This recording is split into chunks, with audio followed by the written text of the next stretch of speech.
마가복음 15장 1절로 15절까지 말씀. 새벽에 대제사장들이 즉시 장로들과 서기관들 곧 온 공회와 더불어 의논하고 예수를 결박하고 끌고 가서 빌라도에게 넘겨주니 빌라도가 묻되 내가 유대인의 왕이냐?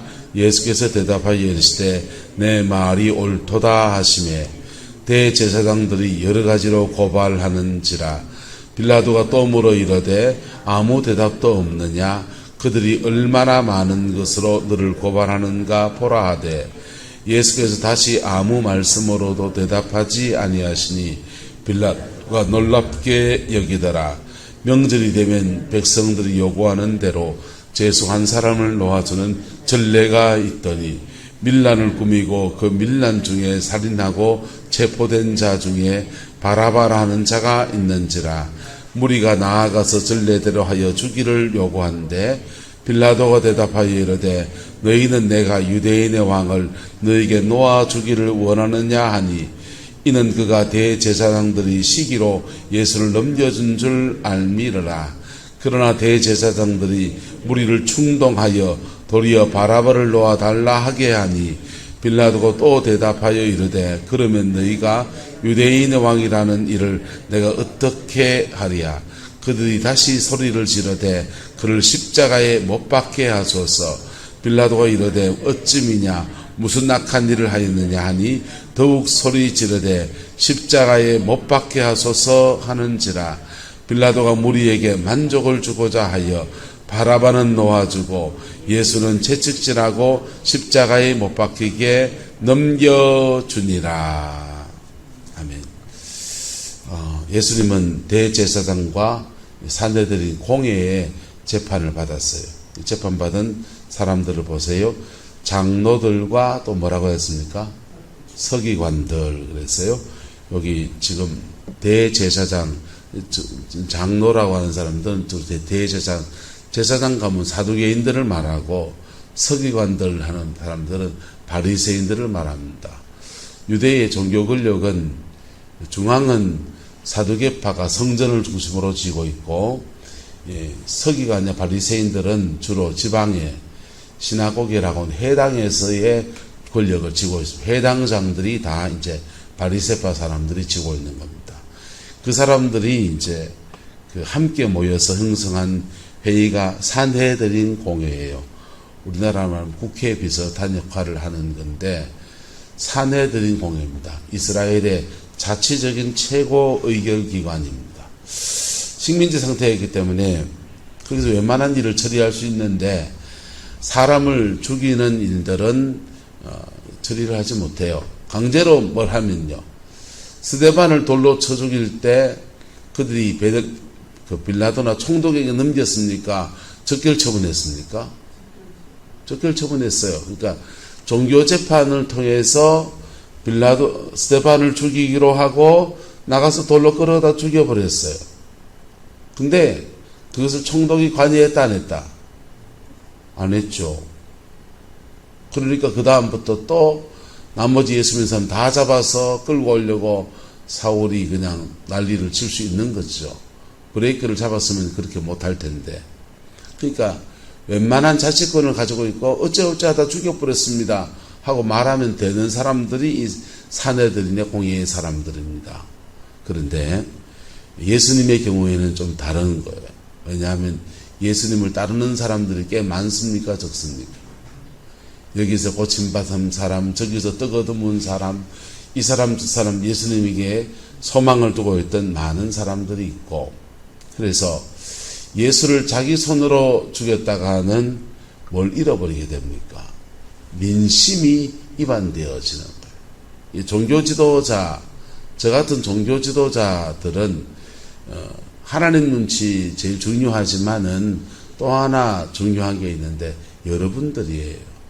여러분의 여론이 어떻게 움직이느냐. 말씀을 전하는데 여러분 얼음땡하고 마음 전부 다 안 열고 가만 앉아있으면 어찌 되겠습니까? 목사는요 그때 물만 찾고 있습니다.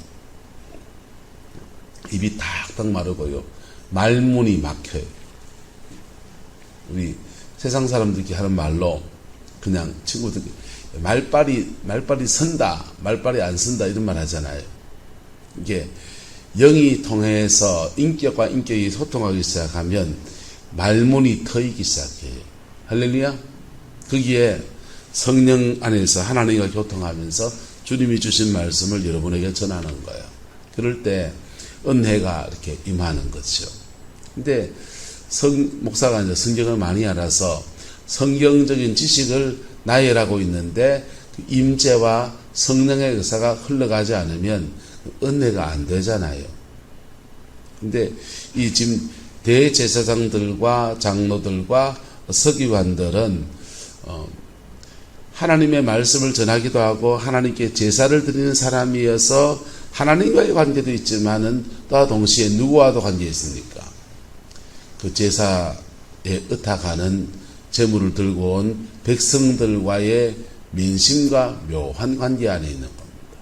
그래서 민심이 이반되어지면 안 되는 사람.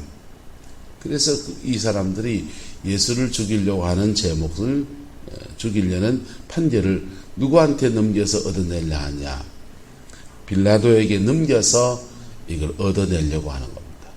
그래서 예수님은 율법에 의한 재판, 성경에 대한 재판으로 종교재판을 받고 그 다음에 로마의 법에 의한 재판으로 빌라도에게 끌려가서 또 이렇게 신문을 받게 됩니다. 근데 빌라도가 판결을 해보니까 빌라도는 예수님에 대해서 감정이 있습니까? 없습니까? 없잖아요. 그냥 객관적인 판결을 하는 겁니다. 객관적인 판결을 해보니까 예수님이 이게 묻습니다. 반역죄라고 고발을 했거든요. 성전을 모독했다.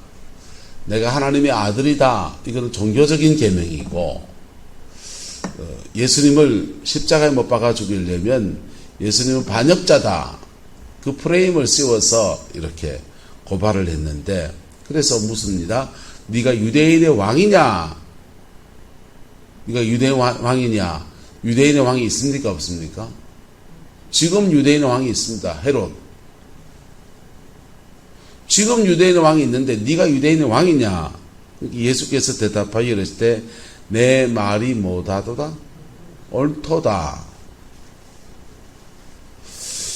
그래, 네가 유대인 왕이면 반역이잖아요. 그러면 정치적인 반역인데 가만히 들어보니까 예수님이 유대인의 왕이라는 말은 종교적이고 영적인 의미의 왕을 말하는 거였어요. 예수님께서 행적 안에서 유대인의 왕이라 하시면서 칼을 들고 로마 사람하고 모반을 한 흔적도 없고 헤롯에 대해서 반역을 일으켜서 칼 들고 서친 것도 없고 군사를 모은 것도 없고 예수님이 유대인의 왕이라면서 사단에게 매인 사람들을 풀어주고 질병에 걸린 사람을 고쳐주고 배고픈 사람을 뭘 먹여줬다 하는데 이 사람 불신자니까 오병이어로 5,000명을 먹였다는 것은 믿지 않겠지만 어쨌든 밥 먹여줬다고 좋은 일 했네. 아픈 사람을 나사줬습니다. 그거 괜찮은 건데 기적은 믿지 않지만 그래 나았다는 사람이 있으니 그래가 나사주고 돈을 수억을 뺏기 먹고 그랬나? 아니요, 그러진 않았는데요. 그러면 뭐야? 이 사람은 유대인의 왕이라고 한 게 종교적인 의미를 말하는 건지 아는 거예요. 그래서 빌라도가 여러 가지로 고발을 하는데 빌라도가 또 물어도 아무 대답도 없다. 맞는 것으로 너를 고발하는가 보라. 빌라도가 놀랍게 여기면서 그렇게 빌라도 세상법정에서 판결해 보니까 이렇습니다. 넘어가고요. 너희는 내가 유대인의 왕위를 너희에게 뭐하여 주기를 원하느냐? 놓아 주기를 원하느냐? 왜요? 이는 그가 대제사장들이 무엇으로 시기로 예수를 넘겨준 줄 뭐함이라? 알미라. 빌라도는 알았다 몰랐다? 알았죠. 알았고, 만약 예수님이 종교적인 경지에 올라서서 만약 예수님이 유대인의 왕이 된다면 앞으로 만약에 어떻게 되겠습니까? 그냥 놔둔다면 죄가 없네. 빌라도가 변호하고 그냥 예수를 키워줬다 합시다. 살려줬다 합시다.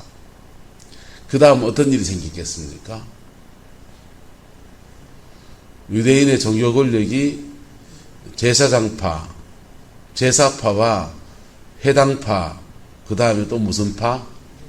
예수파가 하나 생겨가지고 세 파가 그냥 어느 시점까지 경쟁을 하다가 누가 교인들 더 끌어모으냐, 누가 민심을 더 얻냐 하면서 막 내가 더 잘한다, 네가 더 잘한다 막 그러다가 어느 경지에 이르면 서로 시기도 하고 질투도 하고 2단도 걸고 3단도 걸다가 어느 시점이 되면 더 이상 빠져나갈 교인도 없고 더 이상 땡겨올 교인도 없을 때 그 대척점에서 균형을 이루고 또는 예수파가 득세해서 성전에서 제사장들 다 복종해버리고 지방에 바리새인 서기관들 다 무릎 꿇고 그래서 이스라엘이 기독교 국가가 되면 그때는 빌라도는 누구하고 그래야 하면 됩니까? 예수파와 그래야 하면 되는 거예요.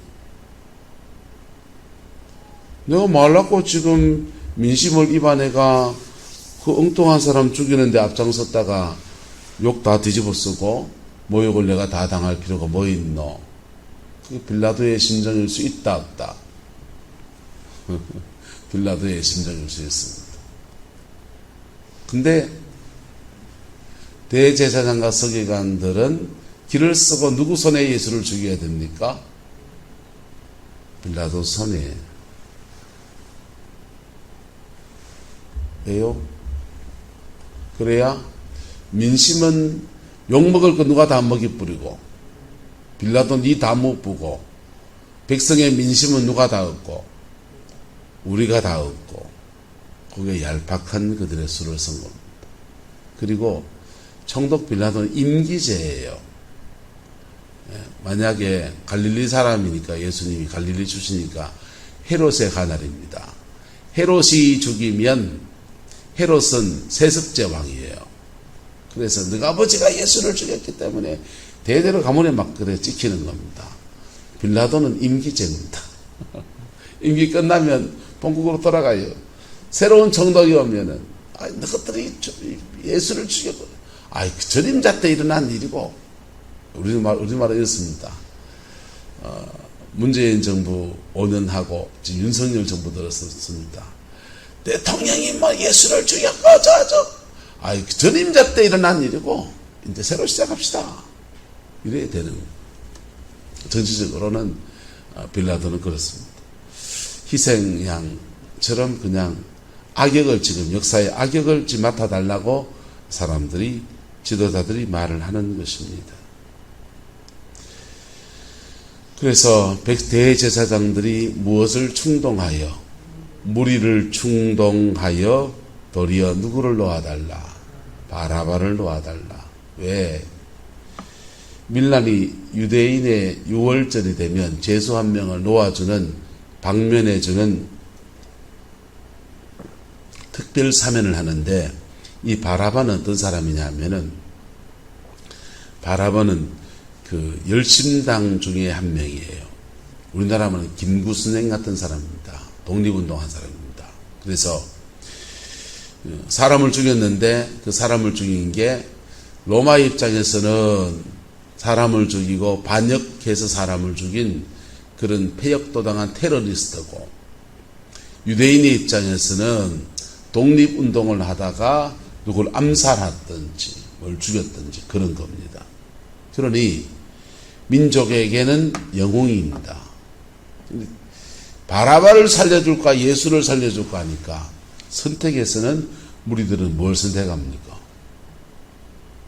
예수 주가 있고 예루살렘에 들어갈 때는 온 나라를 뒤집을 것이 그러더니 성전이나 가서 청소하고 예수 주가 있고 하면서 자기에게 그래도 독립운동했던 민족의 영웅 바라바를 놓아달라고 그렇게 충동해서 난리를 친 겁니다.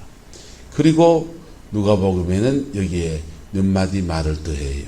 무슨 말하냐면 이 사람이 내 피에 대해서 어떡할까? 빌라도가 그러니까 이 무죄한 피에 대해서는 어떡할까? 그러니까 그들이 외칩니다. 그 피를 우리와 우리 자손에게 모아소서, 돌리소서. 여러분, 무죄한 피를 흘리는 것은 죄가 먼저 합니까? 지도 죽는 거예요. 무죄한 피는 율법에는 어떤 것으로도 속할 수가 없어요. 자기의 목숨으로 대신해야 됩니다. 그리고 빌라도도 통치를 하는 사람이에요. 법은 법이고 통치는 통치고, 통치를 하는 사람은 정무적인 판단을 해야 합니다. 무슨 판단을 해야 된다고요? 정무적인 판단. 법적인 판단은요, 법관이 하는 겁니다. 법이요! 하면서 딱 이렇게 할 때는 법대로 해야 돼요. 감정이나 여론이나 봐주면 안 됩니다. 법은 법이에요. 그런데 정무적인 판단은 좀 달라요. 그 법이 사람들 여론과 상황에서 어떠냐, 정무적인 판단을 해야 될 때는 그 통치자들은 정무적인 판단을 합니다. 윤석열 정부가 검사 출신들을 많이 거기에 자리에 세웠는데 조금 우려되는 건 있죠. 왜냐하면 검사들은 이제 법적인 판단을 하는 사람들이고 정무적인 감각이 떨어지거든요. 정무적인 감각은 여론을 봐서 이 자리에 이 말을 해야 될까, 저 자리에 이 말을 해야 될까 아니고, 법적인 판단하는 사람들은요, 옳은 건 옳은 거고 그런 건 그런 거고 흑백으로 나누는 거예요.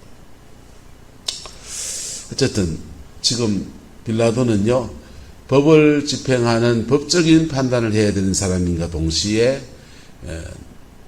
유대 나라를 통치해야 되는 총리로서 통치해야 되는 그 통치자로서의 정무적인 판단을 해야 될 자리에 서 있습니다. 온 무리들이 들고 일어나서 막 와 여론을 몰아가니까 빌라도는요,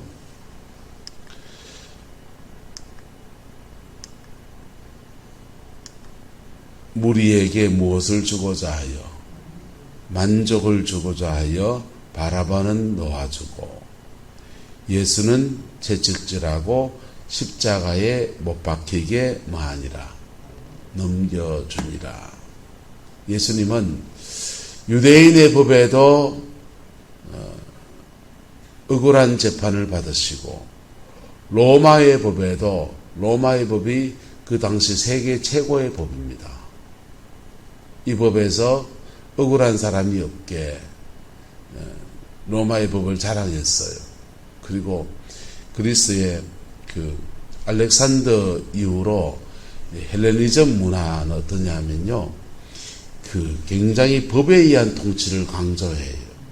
그래서 정복할 때 전쟁을 치를 때는 그냥 칼 들고 말 타고 가서 막 전투를 치르지만은 전투가 끝나고 난 뒤에는 그들이 생각한 평화로운 나라를 만들어가는 게 헬레니즘의 특징입니다. 그 전통을 로마가 이어받아서 로마의 법은 세계의 모법이라 그래요. 그런데 예수님은 그 세계의 모법과 같은 로마의 법에도 억울한 일을 당하셔서 죽임을 당하게 되시는 겁니다. 왜 예수님이 이런 억울한 일을 당해야 합니까? 왜 억울한 죽음을 겪어야 합니까? 법적인 제대로 보호받지 못하고 이렇게 죽어야 합니까?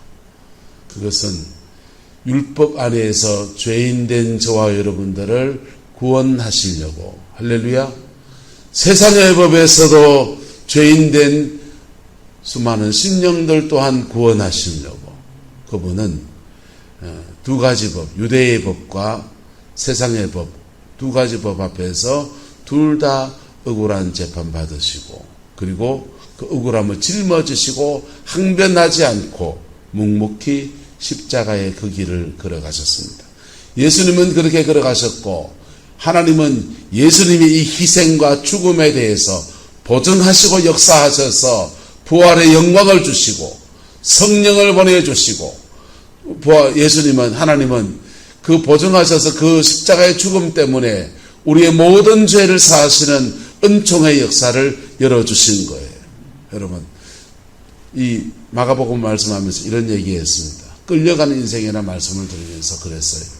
예수님의 십자가의 죽음이 유일무이하게 죄를 사하는 유일무이한 은혜이지만은 또한 수많은 믿음의 사람들이 순교의 제물이 되는 사람들이 또는 살아있는 순교자의 삶을 살아가는 사람들의 희생의 모델이다 그랬어요.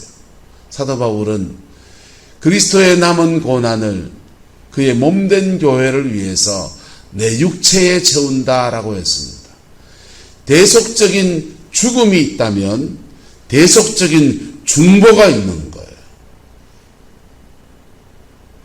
저와 여러분 안에서 이 대속적인 중보가 여러분의 삶에서 크게 작게 풀어지게 되기를 예수님의 이름으로 축복합니다. 대속적인 중보자가 되면요, 그의 몸으로 그의 인격으로 시대의 질병과 시대의 아픔을 다 짊어지는 사람입니다.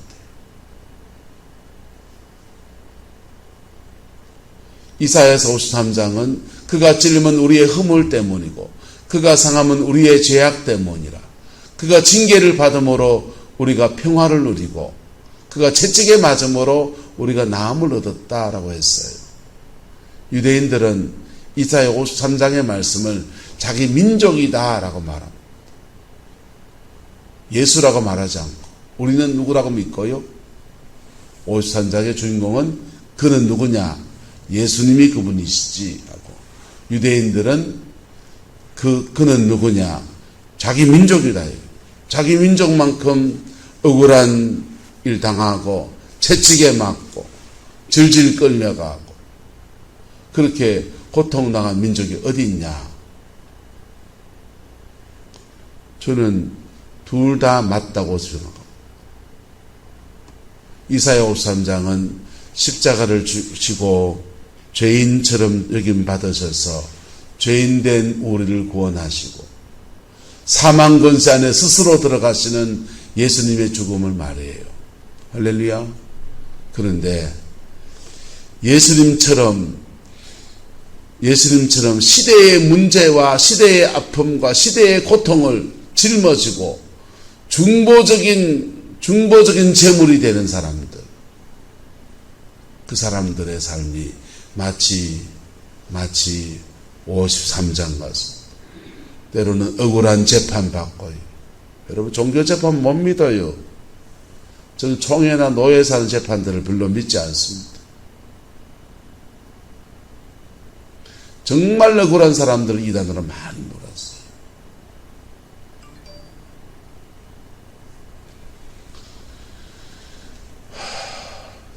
우리 교단 총회에 올라오는, 재판국에 올라오는 재판권들은요,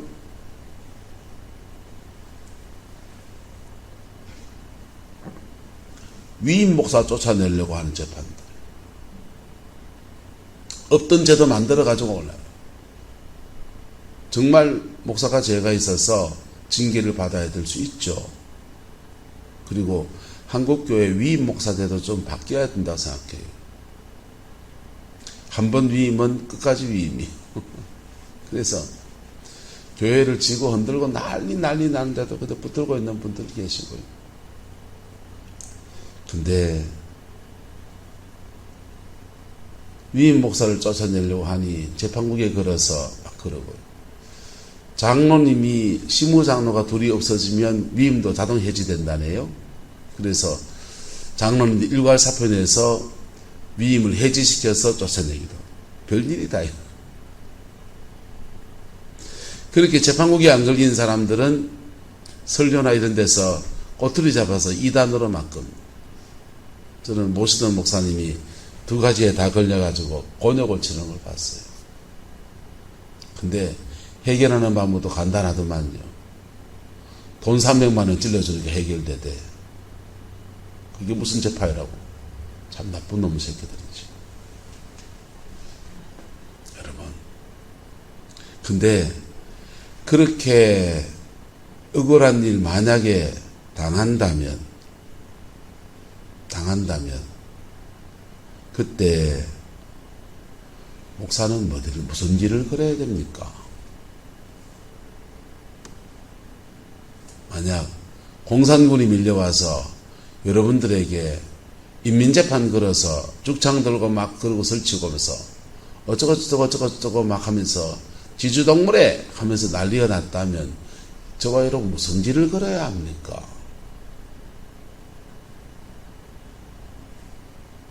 그때 예수님처럼 그 길을 걸어가는 은혜의 길을 축복합니다. 스데반이 억울한 재판받고 돌에 맞아 죽어갑니다. 근데 스데반이 돌을 들고 자기를 치는 그 사람들을 용서해달라고 중보하고서 예수님처럼 그 길을 걸어가는 거예요. 그렇게 중보하면서 그 길을 걸어갔더니 그 스데반의 죽음의 자리에서 하나님은 사울을 죽이는 데 앞장선 사울을 택해서 당신의 종을 삼습니다. 그 사도 바울은 복음을 전하러 가는 데마다 두드리기 맞고요, 감옥에 갇히고요, 별일을 다 겪는 거예요. 로마의 시민권 하나 탁 내밀면 금방 해결된 일을 왜 그렇게 두드리면 덩신 같아요. 근데 그렇게 몸으로 부딪히는 그 여정을 걸어가는데 하나님은 그것을 시대의 아픔을 짊어지고 가는 몸으로 모든 시대의 죄를 짊어지고 가는 중보자, 희생적 중보자로 그렇게 받으시는 거예요. 할렐루야. 여러분의 가정 안에서 있는 일이 생기면요, 옛날에 많이 생겼잖아요. 교회 가는 머리채 꺾이고요, 두들기 맞고요, 머리 다 밀어가지고요, 대머리를 만들어서 바깥에 부끄러워서 못 나가게 만들기도 하고요. 별일들이 다 있었잖아요, 한국교회 안에. 근데 그때 꺾여버리면 아무것도 아니지만요, 그때 몸으로 그 희생의 제물처럼 그렇게 걸어가면 따라합시다, 살아있는 순교자입니다. 살아있는 순교자예요. 그럴 때요, 살아있는 순교자 또는 실제로 순교자가 돼서 목숨을 내놓은 사람들, 그 희생들 속에서 하나님은 이 땅에 이 복음의 놀라운 역사들을 일으켜 주셨고요, 가정마다 믿음의 꽃이 피게 하셨고요, 그리고 이 나라를 세계 10대 경제대국의 반열에 세워줬어요. 기독교는 피를 먹고 자랍니다. 피를 먹고 자랍니다. 시대의 아픔이 되어서 눈물의 중보자가 되고 한 시대의 죄악들을 몸으로 짊어지는 수많은 살아있는 순교자들과 지금도 그 길을 걸어가는 믿음의 사람들을 하나님은 버려두지는 않으세요. 근데 그렇다고 그걸 막 피해가기도 하지 않으세요. 그 지금 짊어지게도 하십니다.